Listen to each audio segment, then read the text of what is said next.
할렐루야. 사도행전 새벽 강의 105번째 시간입니다. 25장 13절에서 22절의 말씀을 가지고 누가 세상을 주도하는가 라는 주제로 말씀을 살펴보겠습니다. 먼저 본문을 함께 봉독합니다.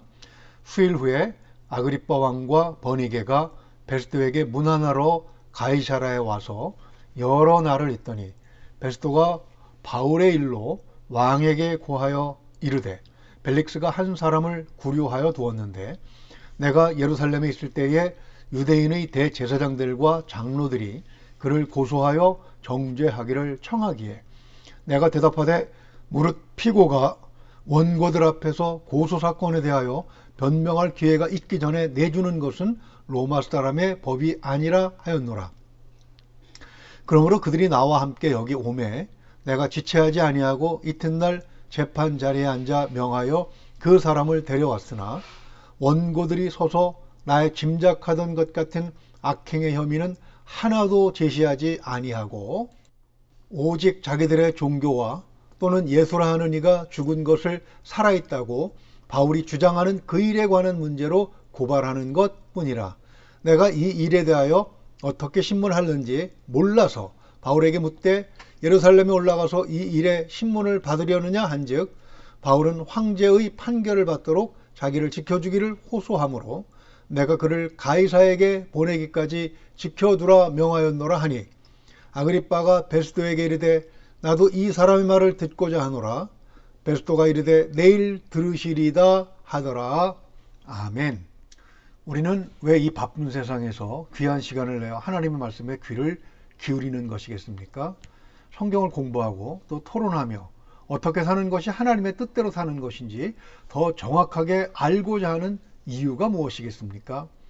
뿐만 아니라 어떻게 사는 것이 하나님께서 기뻐하시는 일인지를 심각하게 고민하기도 합니다. 그것은 우리가 생업에 종사하거나 이웃들, 특히 심지어 친척들과의 관계에서 우리와 전혀 생각이 다른 사람들과 함께하는 시간이 적지 않기 때문이겠지요. 자, 그렇다면 하나님은 왜 하나님의 자녀들을 같은 믿음을 가진 사람들 속에만 있게 하지 아니하시고 훨씬 더 많은 사람들을 불신과 불의한 일이 가득 찬 세상에서 지내게 하시는 것이겠습니까?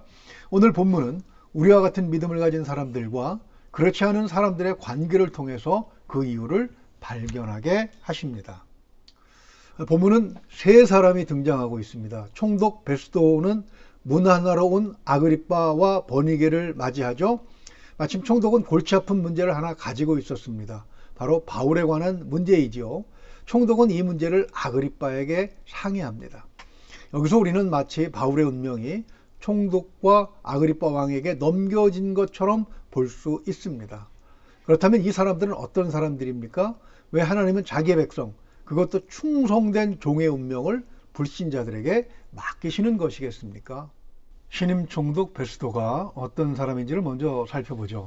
그는 본문 현재 상황에서 생사 여탈권을 쥐고 있는 최고의 결정자입니다. 어제 살펴본 것처럼 대제사장들과 유대인들의 높은 자들은 신임 총독 베스도에게 바울을 예루살렘으로 데려다가 재판하기를 청했습니다. 그 과정에서 바울을 암살하기 위한 것이었죠. 문제는 신임 총독 베스도에게 고민이 있다는 것입니다. 자신의 관할하는 지역의 유지들과 좋은 관계를 맺어야 한다는 것이죠. 그들이 요구하는 재판이 비록 합당하지 않다고 하더라도 총독은 어느 정도 그들의 요구를 들어줘야만 한다는 것입니다. 그러나 총독에게는 고민해야 할 또 하나의 일이 있었습니다.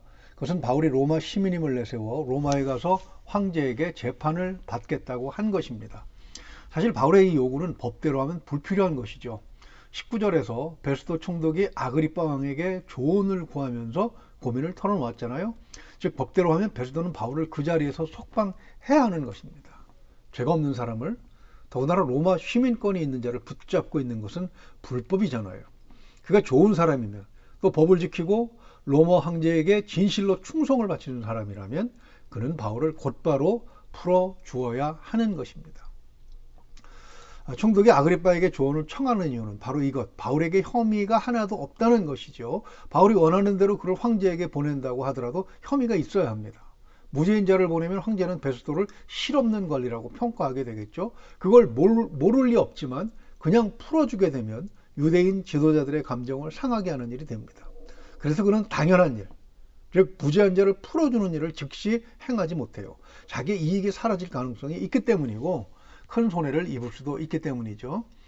이런 걸 보면 악하다는 것은 사실 별게 아닌 것 같습니다. 베스도의 행위, 즉 당연히 해야 할 일을 자기 이익을 위해서 안 하는 것, 그게 죄지요.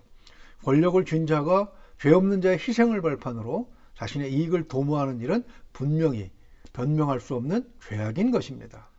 두 번째로 불의한 사람들은 바로 아그리빠와 버니게입니다.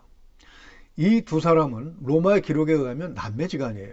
아그리빠의 정확한 이름은 헤롯 아그리빠 2세입니다. 예수님 탄생 당시 동방박사의 방문을 받았던 헤롯 대왕의 증손자예요. 그는 야고보를 살해하고 사도행전 12장 23절에서 보듯이 벌레에게 먹혀 갑자기 죽은 삼촌을 대신해서 어린 나이에 분봉 왕의 책봉이 됩니다. 로마 황제는 준비할 겨를도 없이 어린 나이에 즉위해서 권위가 아직 불안정한 이 분봉 왕에게 대제사장의 임명권을 양보해줘요. 그것은 예루살렘 성전을 중심으로 한 그의 관할 지역을 잘 다스리도록 특혜를 베풀어 준 것이지요. 그러나 그는 헤롯 왕가의 마지막 왕이 되고 맙니다. 유다에 반란이 일어나고 로마는 티투스 장군을 보내어 중심지인 예루살렘을 초토화시켜 버렸기 때문입니다. 관할 지역이 없는 왕은 아무 소용이 없는 것이죠. 베니게는 아그리빠보다 한 살 어린 여동생입니다. 즉 전 왕, 삼촌의 아내 중에 한 명이었는데 왕이 급사하면서 왕이 된 아그리빠는 이 동생을 자신의 아내로 데려온 것이죠. 유대인들은 그들의 관계의 깊숙한 것까지는 모르고 있었던 것 같습니다. 다만 정황상 그들의 관계가 근친 상간이 아닌가 의심의 눈을 거두지는 않았어요. 근친상간은 율법, 레위기 18장에서 엄격히 금하는 범죄잖아요.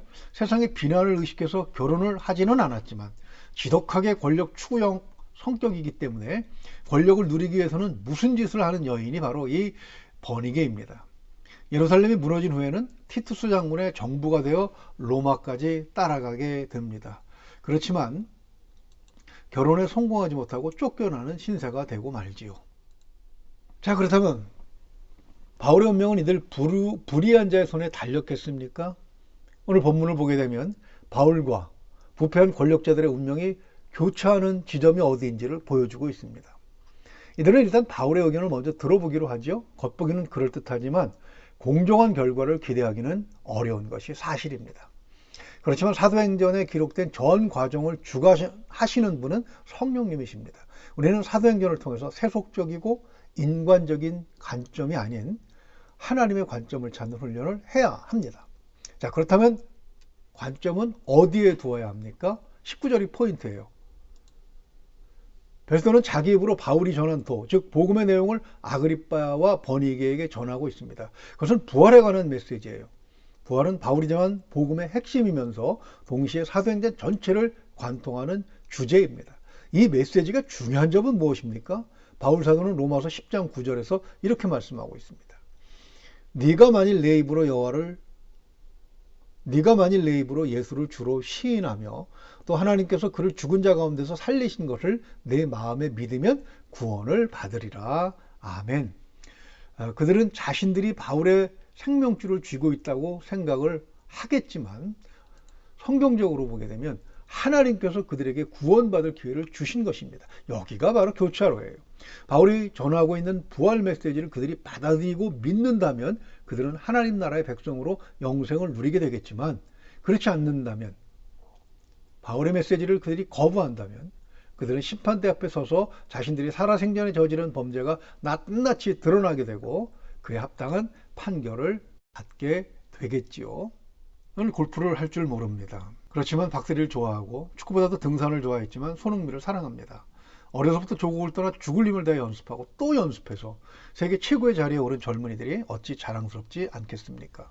지금도 우리나라엔 각각의 분야에서 그런 젊은이들이 자신의 꿈을 이루기 위해서 혼신의 힘을 다하고 있습니다. 그러나 요즘 뉴스를 보면 뭐가 뭔지 잘 모르겠어요. 어느 젊은이는 6년 월급쟁이에 50억 원의 퇴직금을 받았는데 어떤 젊은이는 하루 10만 원을 벌기 위해 45층 아파트에 유리창을 닦다가 줄이 끊어져서 그만 세상을 떠나고 말았습니다. 경영자는 그 젊은이를 위해 10만 원도 안 하는 한 줄 안전장치를 아끼다가 그 아까운 생명을 보내고 만 것입니다. 저도 대학생 때 그런 아르바이트를 해본 적이 있습니다. 고층 아파트 유리창을 닦는 아르바이트는 대부분 암벽 등반을 좋아하는 그런 친구들이 하는 아르바이트고, 또 사업주들은 그런 사람들을 뽑습니다. 한 줄 국산 보조 자일은 그렇게 비싸지도 않아요. 그걸 아끼다가 그 귀한 생명을 떠나보내고 맙니다. 이런 거 보면 세상이 참 불공평해요.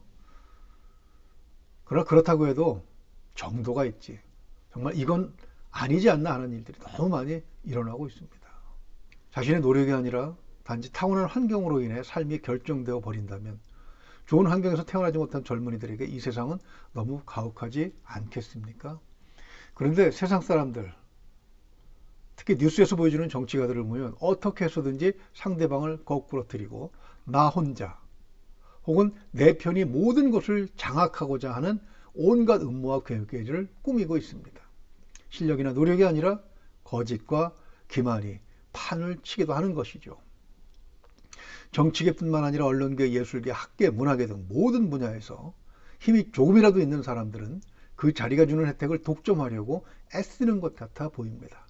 온갖 음모와 갖은 비리와 불법 등으로 정당하게 그것을 누릴 사람들을 축출하는 경우가 참 많이 있지 않습니까? 그러나 본문이 암시하는 것, 그것은 그런 과정이 부조리할 때 그대로 놓치는 것이 있다는 것입니다. 하나님의 은혜와 사랑을 발견하지도 못하고 받아 누리지도 못하게 된다는 것이죠. 우리는 비교적 많은 시간을 믿지 않는 사람들과 함께 합니다. 그들 중에는 우리보다 월등한 지위와 실력을 가지고 우리의 운명을 좌우할 수 있는 사람들도 있습니다. 그러나 그러한 세속적인 관점은 우리가 사명을 생각하며 복음을 전할 때 역전이 돼요. 세속적인 권력이 세상을 주도하는 것 같지만 주님의 시선을 의식하는 우리가 볼 때는 그들의 운명이 우리의 손에 달려 있다는 것이죠. 은혜 받은 말씀을 누군가에게 전해 보신 적이 있습니까? 내가 알고 있는 복음의 진리를 누군가에게 소개해 본 적이 있습니까? 세상이 우리를 지배하는 것처럼 보이지만 하나님의 관점에서 보면 오히려 세상의 운명을 좌우할 열쇠는 바로 우리 손에 쥐어져 있다는 것입니다. 그것이 복음입니다. 그 열쇠를 사용하여 여러분과 일상을 함께하는 사람들에게 소망의 등불이 되시기를 주님의 이름으로 축원을 드립니다. 기도하겠습니다.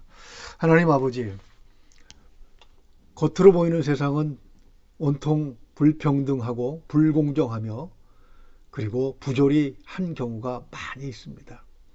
그렇지만 하나님의 관점에서 보게 되면 그들의 운명조차도 사실은 우리 손에 달려있다고 하는 사실을 말씀을 통해서 확인하게 하시니 감사합니다.